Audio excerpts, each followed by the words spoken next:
Las 9 caras de Cristo, capítulo 8. 3 maneras de nacimiento virgen.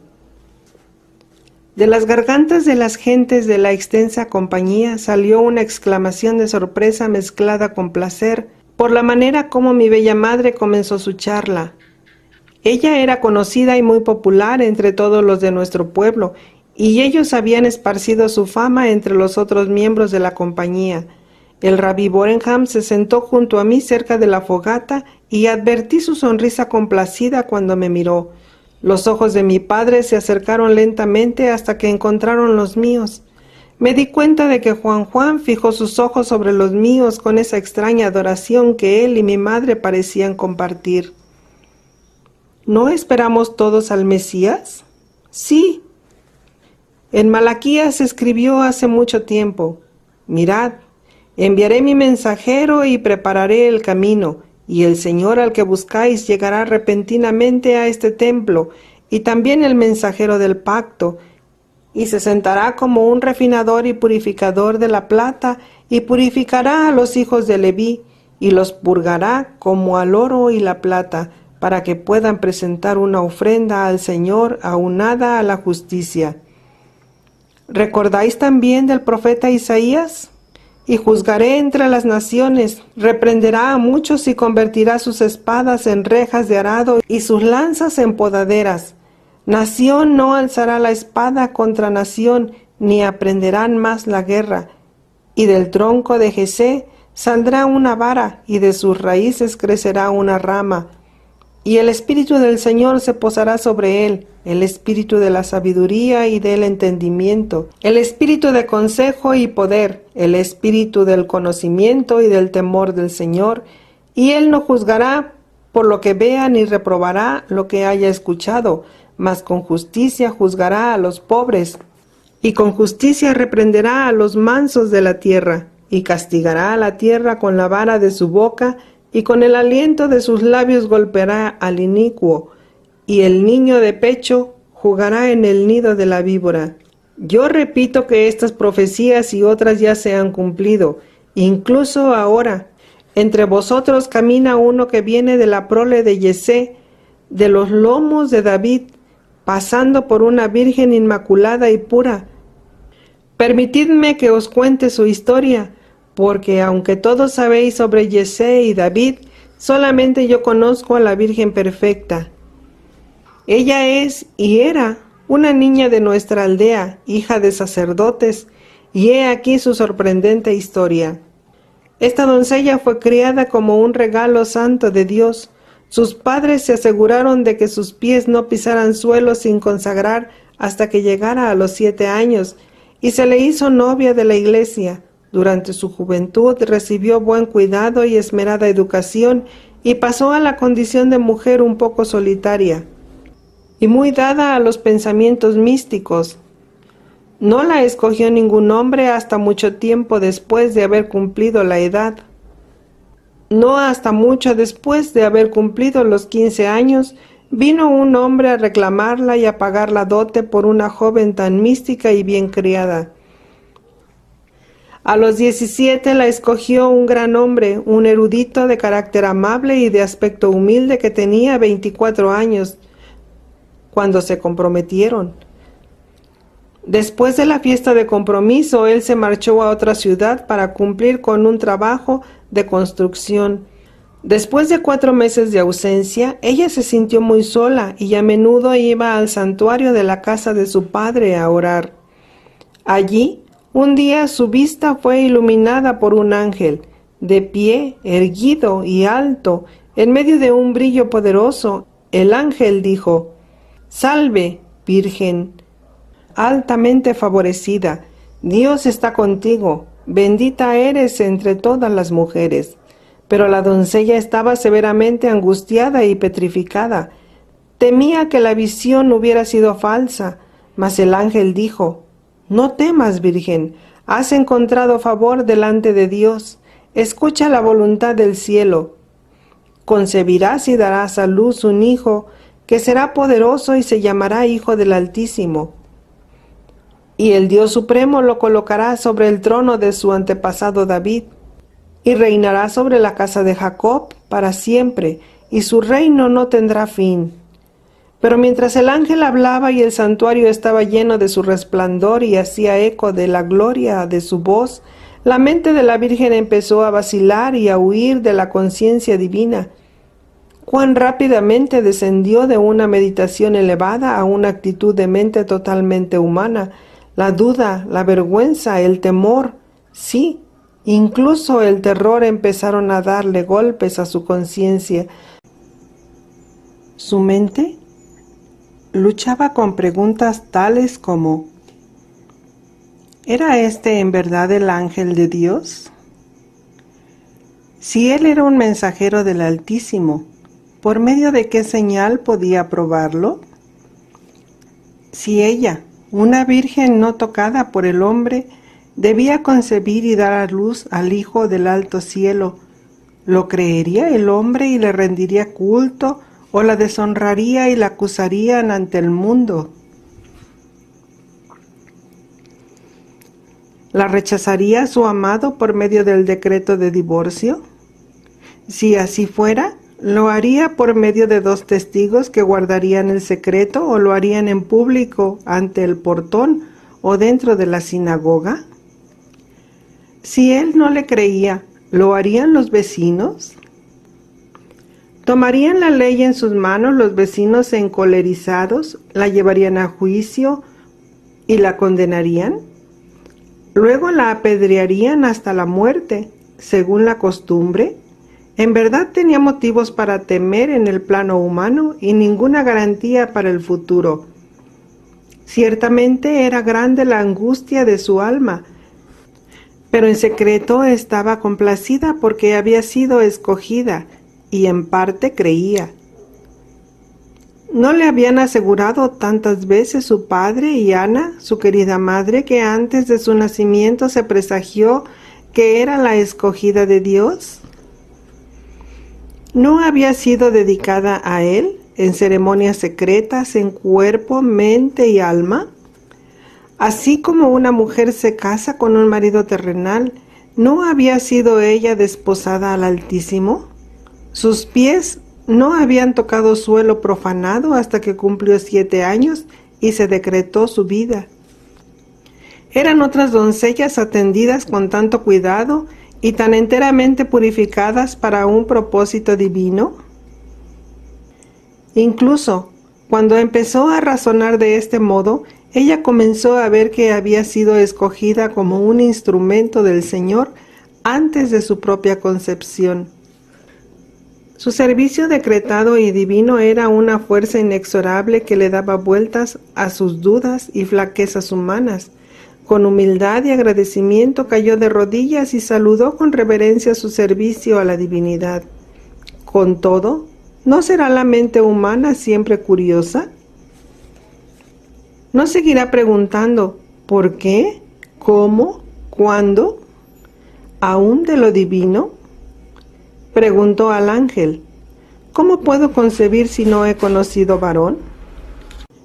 El ángel sonrió y dijo: mira, no es un misterio. Serás elevada en tu cuerpo espiritual radiante junto con las facultades y poderes de la condición de mujer. El poder de pensamiento del Altísimo te dominará, y el uso divino de la fuerza del pensamiento formará la semilla y la colocará en tu matriz. No conocerás hombre, únicamente el toque del pensamiento incorpóreo de un Espíritu Santo. Pero cuando se traiga tu yo radiante a tu yo físico, concebirás en la carne ese pensamiento divino. Por consiguiente darás a luz un ser santo, que será el Hijo de Dios. A este Hijo de Dios lo llamarás por este nombre. El ángel le dijo el nombre al oído y quería decir Redentor. El ángel dijo: sabe que con Dios nada es imposible. Recuerda que tu tía fue estéril toda su vida, pero en la vejez ha concebido y está por parir un hijo. Sucedió así como lo había dicho el ángel, y para comprobar su visión se puso de pie y se apresuró a la casa de su tío en Judá. como se lo había indicado el ángel, pero ella pronunció el nombre de su tía, la cual se llenó de pensamiento santo. La tía recibió a la Virgen trémula en sus brazos y gritó con fuerza: «Bendita eres por encima de todas las mujeres, así como el fruto de tu vientre es bendito por encima de todos los hombres. Y bendita soy yo, porque la doncella que ha de ser la madre de mi Señor esperado viene a mí. Y bendito es el bebé que está en mi vientre, porque cuando tú pronunciaste mi nombre, él saltó de alegría. Seca tus lágrimas y no temas, Virgen de Dios, pues porque creíste, el esperado llegará». La Virgen se dio cuenta de que su tío también sabía y lloró y gritó: «Mi cuerpo y alma están dedicados al Altísimo, y mi corazón ensalza al Señor, sin tener en cuenta mi condición social innoble.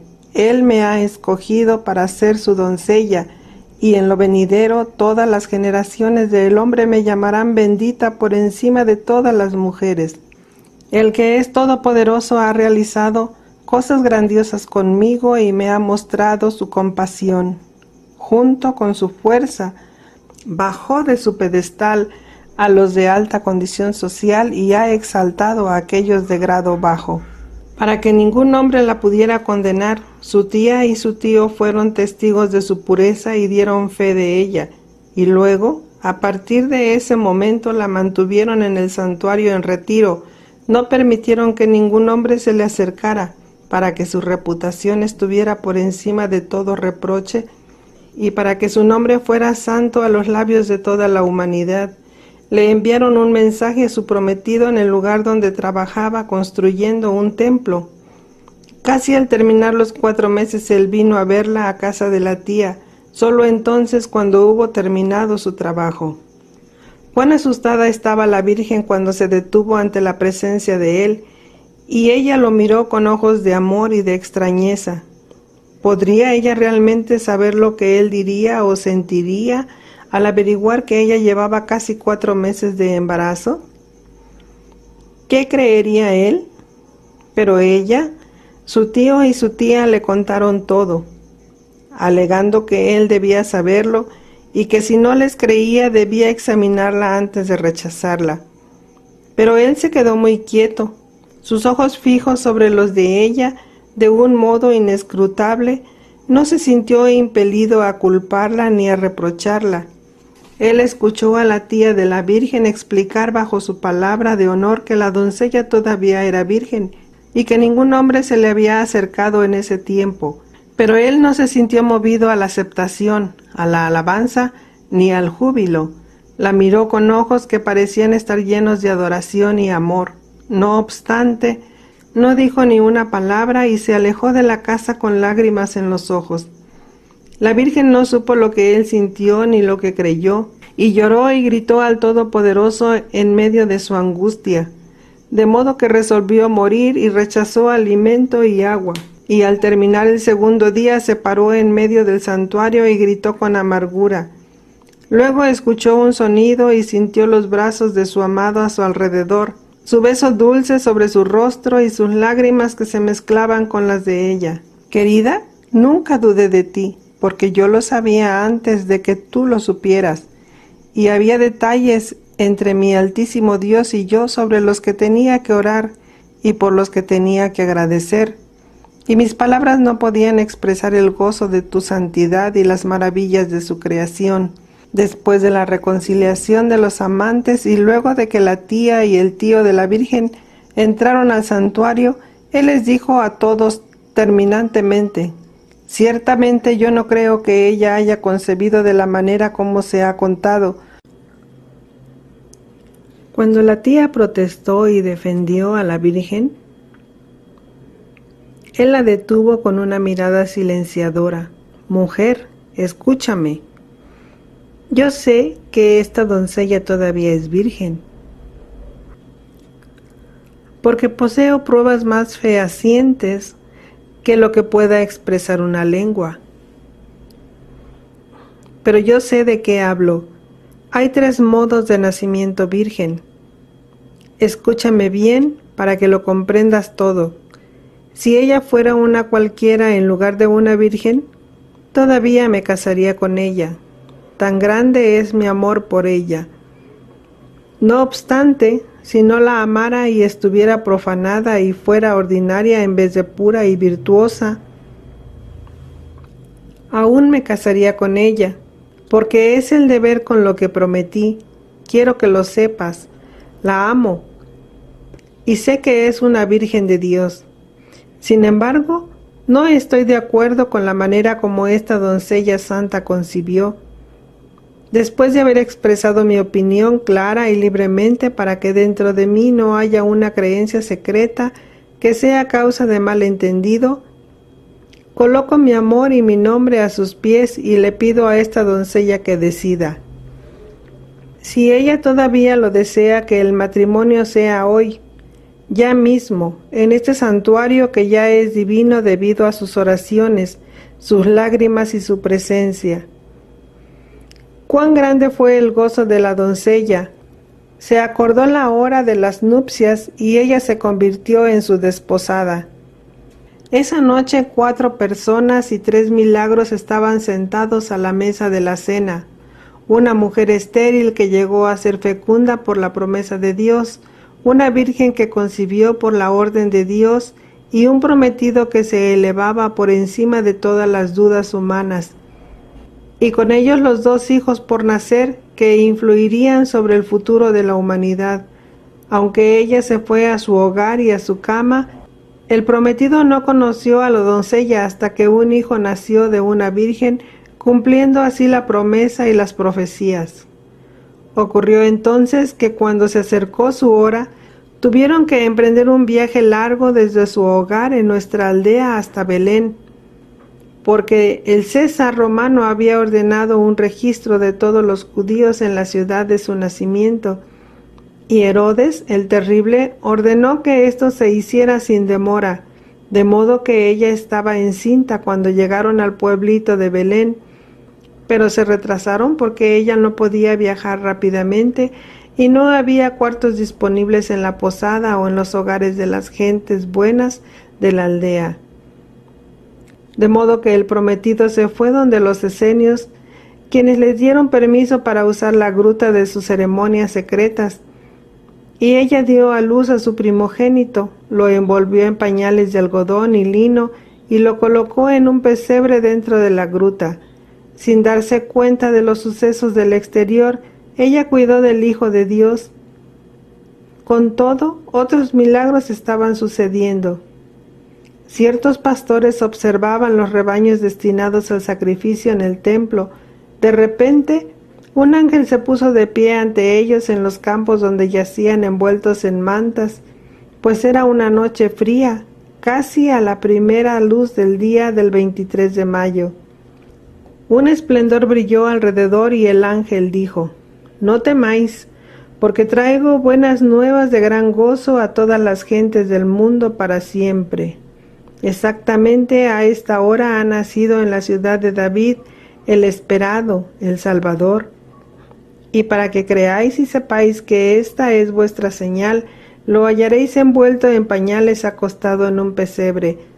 Mientras el ángel mensajero hablaba, una multitud de voces celestiales expresó alabanzas al Dios Todopoderoso, diciendo: «He ahí al Mesías, el que traerá gloria al Dios eterno, y sobre la tierra traerá paz y buena voluntad a los hombres». Y los pastores dejaron sus rebaños, salieron deprisa hacia la aldea y hallaron a la Virgen Madre, al prometido y al niño dormido en el pesebre. Los pastores contaron la historia en la populosa aldea, y la Virgen Madre estaba perpleja y meditaba en su corazón, porque el nacimiento del Hijo de Dios fue tan humilde y sin embargo anunciado.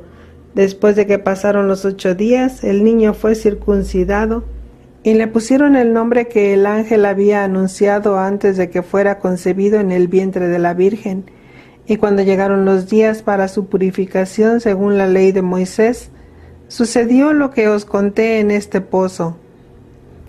Simeón y Ana llegaron a la madre, anunciando en voz alta que ellos habían previsto al Mesías y que ahora lo tenían delante de sus ojos.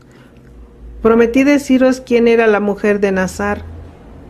Ciertamente ella era esa misma Virgen que concibió a partir del Altísimo, dio a luz un Hijo de Dios y le puso el nombre que había anunciado el ángel. La mujer, que era esa Virgen, está ahora mismo dentro del anillo de estas fogatas. Aquel que lleva el nombre dado por el ángel está sentado junto a la fogata de este campamento. En verdad, yo soy esa mujer, la Virgen que dio a luz al Hijo de Dios, y se le dio por nombre Yeshua, y le decimos José ben José. Él es ese Mesías divino que esperáis, y a su lado en la fogata está Juan, el hijo de mi tía Isabel, esposa de Zacarías, cuyo nacimiento fue anunciado también por un ángel. Orgullosamente os juro que yo soy la madre de aquel que habría de llegar, que ahora está encarnado y camina en medio de vosotros. He ahí al Hijo de Dios.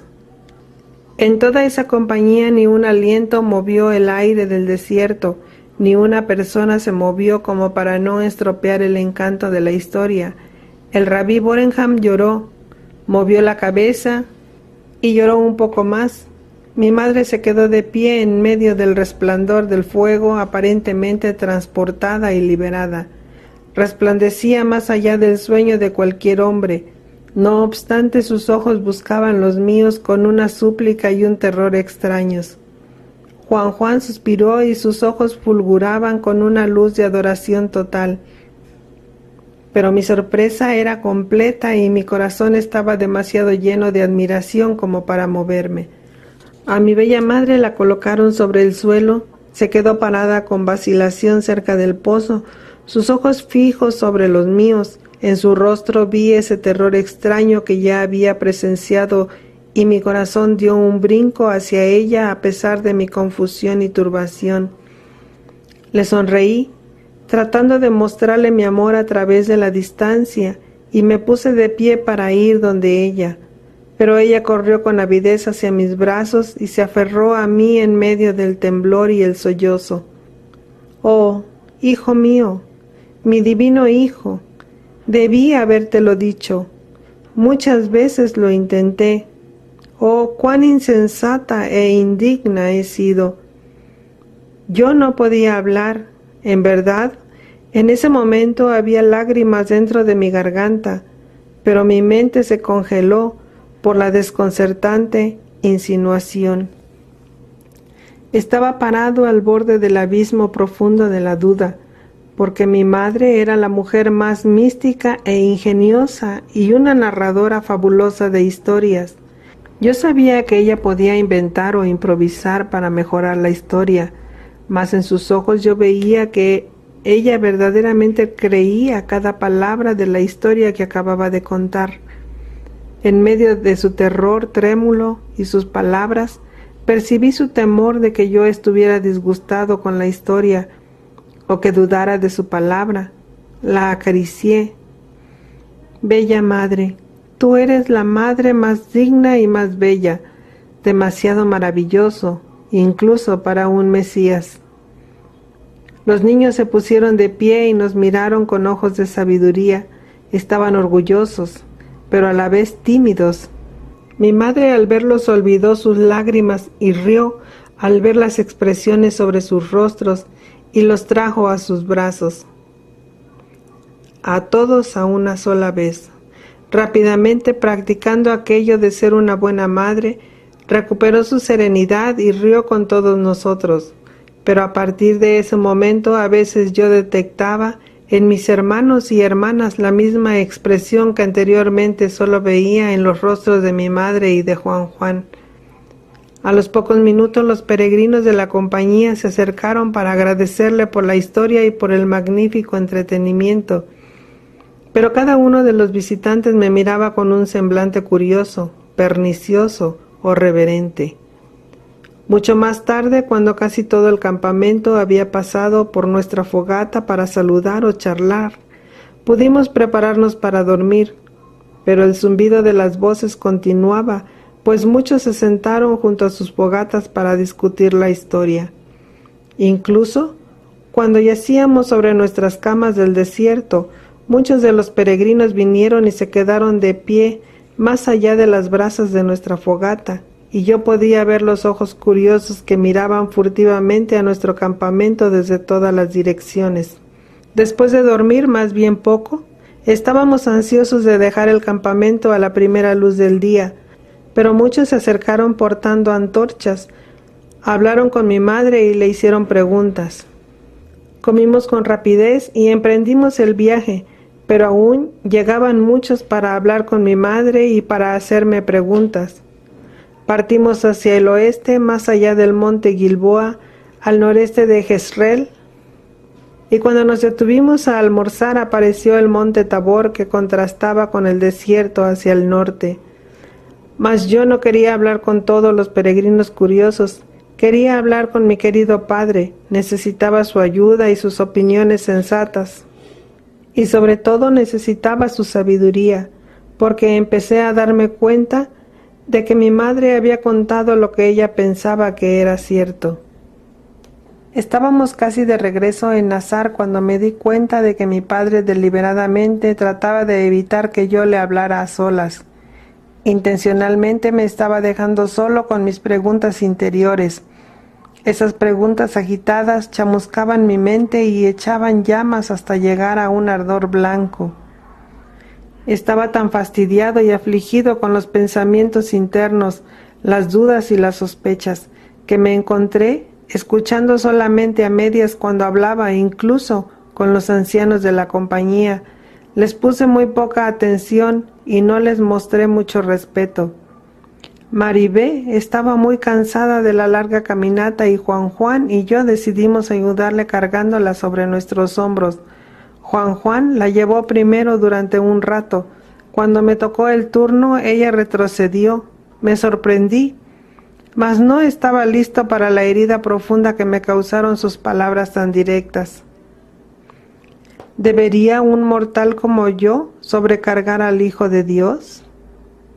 Sentí las palabras como un golpe al estómago y por un momento me quedé pasmado y en silencio. Más allá del rostro de mi primo, vi los ojos profundos de mi padre, y en ellos leí una bondad que suplió mi gran necesidad. Maribé, ¿no es bueno examinar lo divino? ¿No debe aquello que es divino verdaderamente llevar todas las cargas de la carne humana, e incluso más? Maribé reflexionó un momento y sacudió sus rizos que eran como hilos de algodón.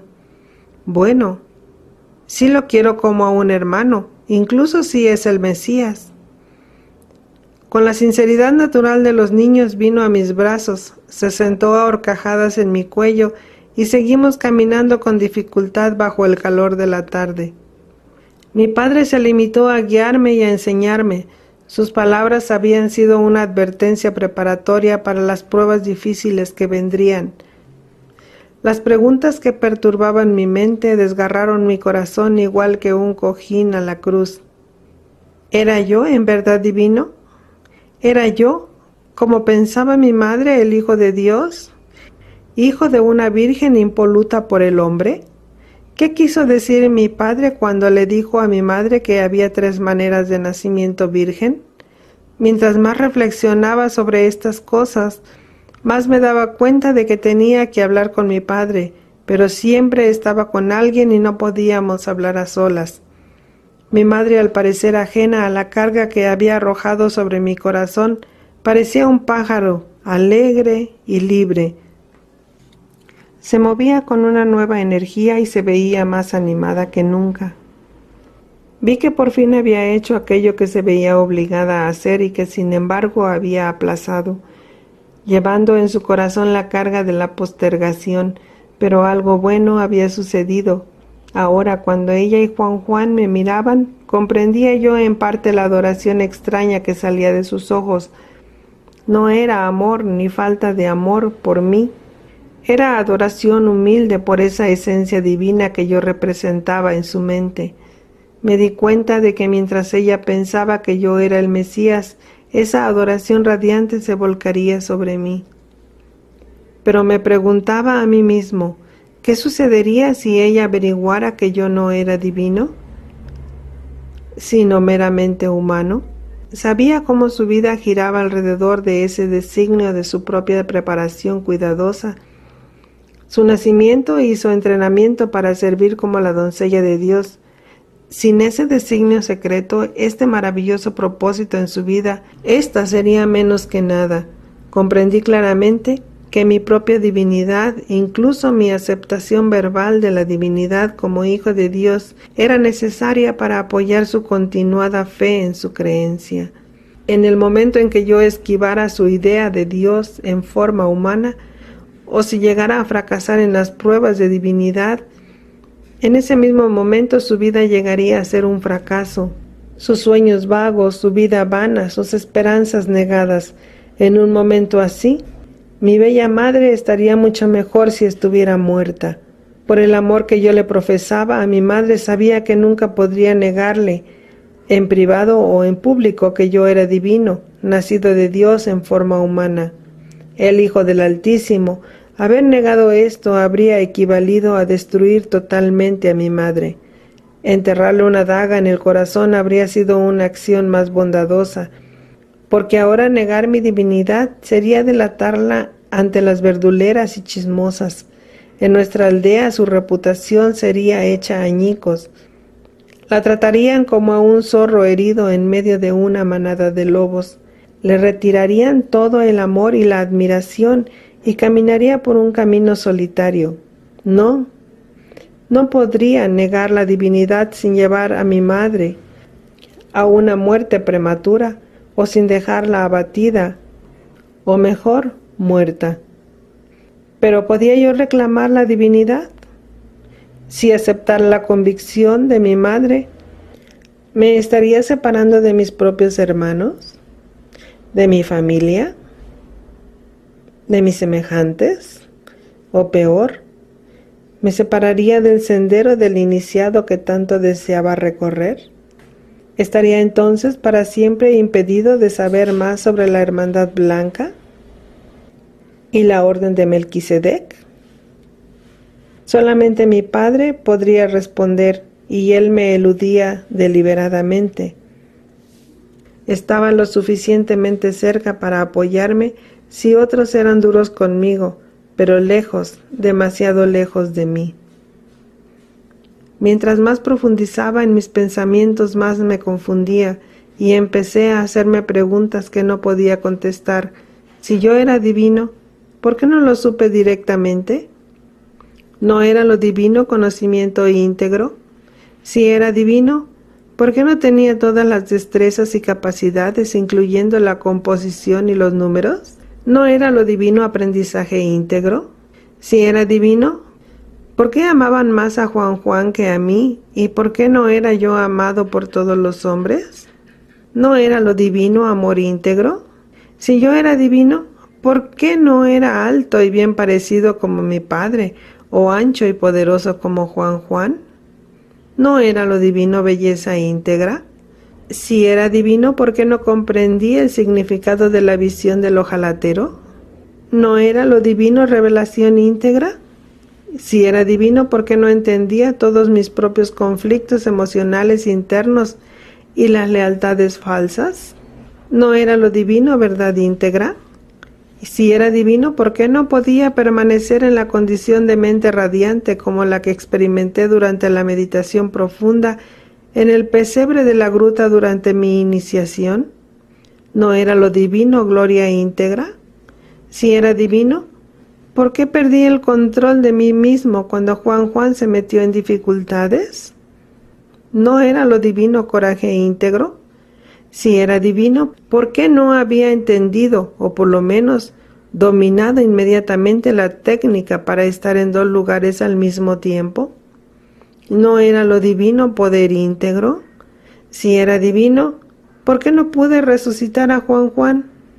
¿Por qué me faltó la capacidad de sanación incluso después del largo y cuidadoso entrenamiento de mi padre? ¿No era lo divino sabiduría íntegra? Si era divino, ¿por qué tenía tantas fallas humanas? ¿Tenía flaquezas? ¿Tenía cargas? ¿No era lo divino divinidad íntegra?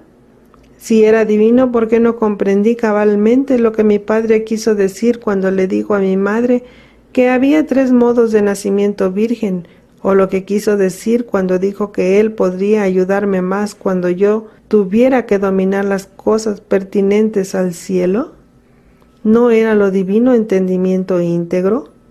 Si yo era divino, ¿por qué esquivaba mi padre mis preguntas? ¿No era lo divino autoridad íntegra? Maribé puso las palmas de sus manos sobre mis ojos para que yo no pudiera ver la vereda.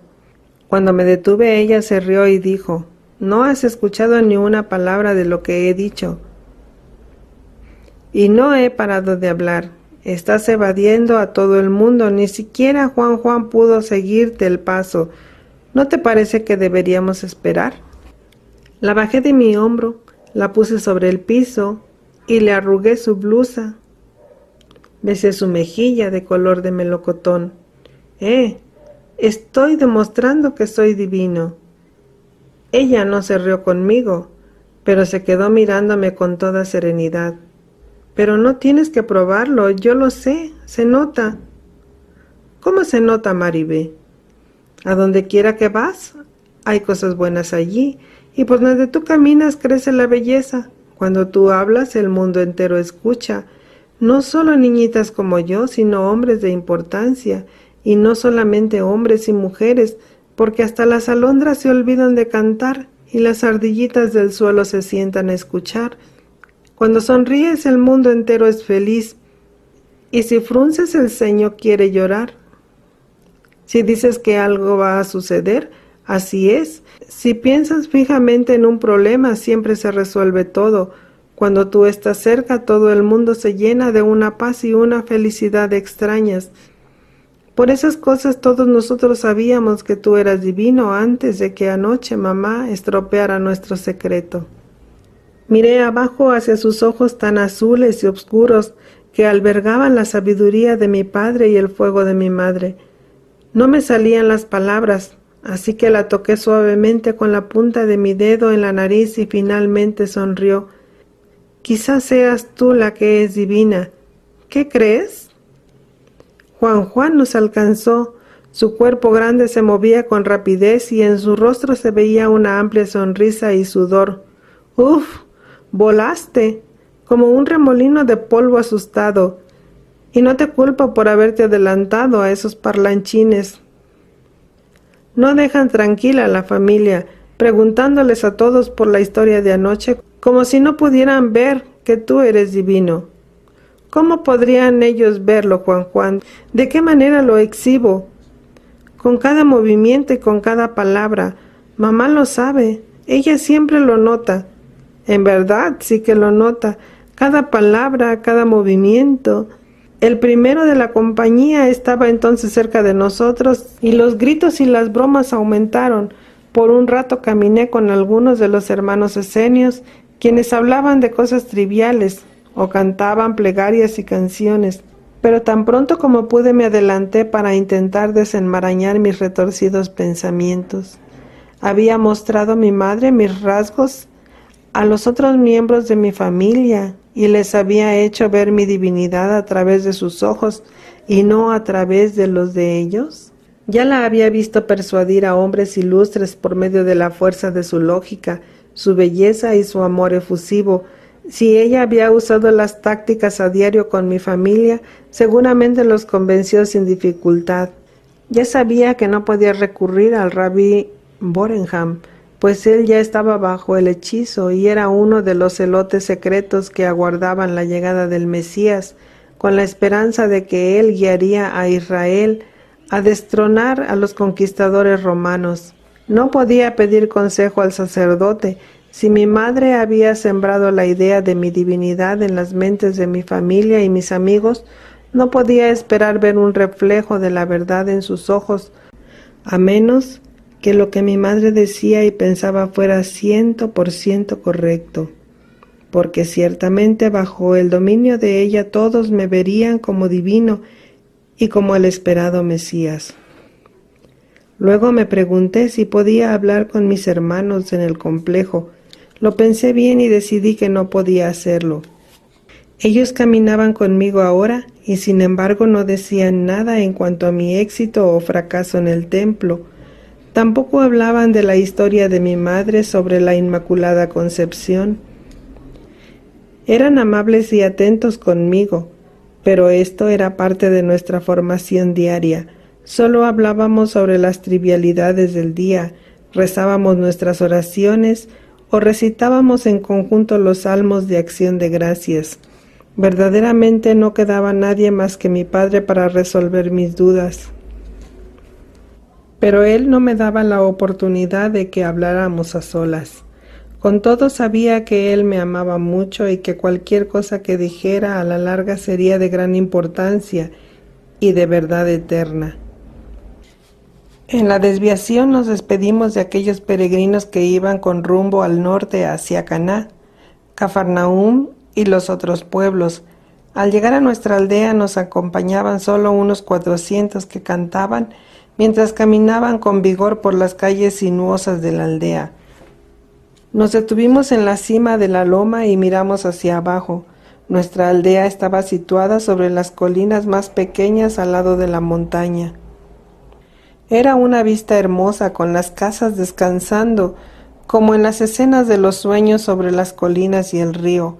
Dando vueltas por el ancho valle, parecía que acogía el complejo y los campos de la fraternidad en las afueras del valle.